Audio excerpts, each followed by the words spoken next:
pertama, kejohanan bola sepak pasti kawasan Ampang 2023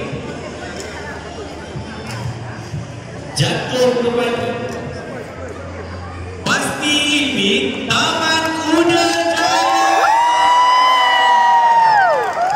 Okey, kader-kader murid-murid pasti ini Taman Kuda Jaya kerana berjaya memenangi, seterusnya akan membawa piala kejohanan bola sepak pasti kawasan Ampang 2023.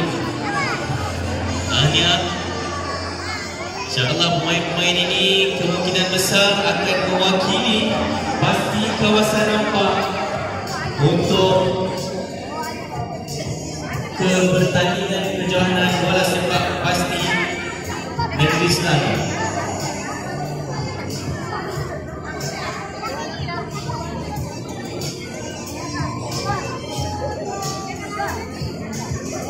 Okey, sini Pak. Tengok dah. Senyum Tyson. Smile.